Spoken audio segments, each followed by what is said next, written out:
Un homme découvre quelque chose d'étrange en rentrant chez lui. La rue où il se trouve est censée être un quartier défavorisé, et pourtant, une voiture de luxe valant plus d'1 million y est stationnée. Sans réfléchir, il s'approche et tire légèrement sur la portière avec habitude. À sa grande surprise, une voiture aussi chère n'est même pas verrouillée. Affamé depuis plusieurs jours, Jeff ne laisse évidemment pas passer une telle occasion et commence à fouiller minutieusement l'habitacle à la recherche d'objets de valeur. Mais la voiture semble avoir été préparée à l'avance, il n'y trouve absolument rien d'utile, et même les compartiments de rangement refusent de s'ouvrir. Alors que Jeff s'interroge, il finit par remarquer quelque chose d'anormal.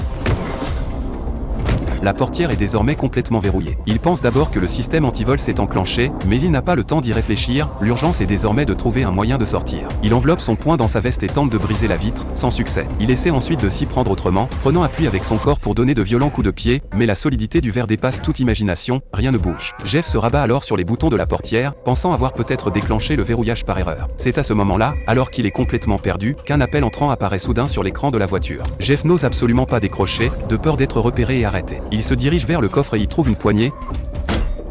Mais même cet objet solide est incapable de briser la vitre. Fou de rage et d'impuissance, Jeff ignore que chacun de ses gestes est déjà sous surveillance. Sans s'en rendre compte, il continue de forcer la portière et se coupe accidentellement le bras. Face à l'appel qui ne cesse de retentir, Jeff se souvient enfin qu'il possède lui aussi un téléphone et pourrait appeler à l'aide. Mais lorsqu'il le sort, il réalise qu'il n'y a aucun réseau à l'intérieur de la voiture. Cette fois, Jeff s'effondre complètement. N'ayant plus aucune issue, il finit par regarder l'appel entrant.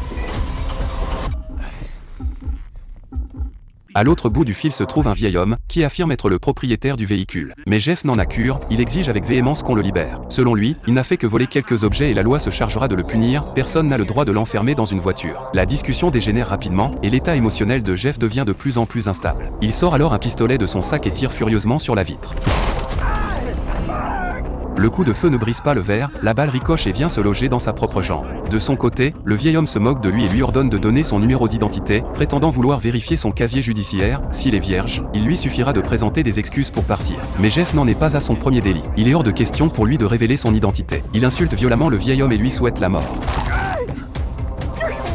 Jeff n'aurait jamais imaginé que le vieil homme puisse alors activer à distance un dispositif électrique. Après cette leçon, Jeff se tait, contraint d'écouter le vieil homme lui faire la morale sur l'ordre public. Déjà blessé à la jambe, Jeff sombre rapidement dans l'inconscience. Lorsqu'il se réveille en pleine nuit, il ouvre les yeux avec difficulté et découvre que son bras et sa jambe ont été soigneusement bandés. Cela le trouble, s'il s'agit de le punir, pourquoi le soigner? Mais il n'a pas le luxe d'y réfléchir. Il fouille son sac et trouve quelques petites collations, bien trop insuffisantes. Il ne lui reste qu'à fixer les affiches à l'extérieur, essayant d'oublier sa faim. Le lendemain, Jeff commence enfin à comprendre ce que le vieil homme cherche à faire. Les appels sont presque incessants, il lui parle sans arrêt de sécurité et d'ordre public, comme s'il se prenait pour un justicier chargé d'éradiquer le mal.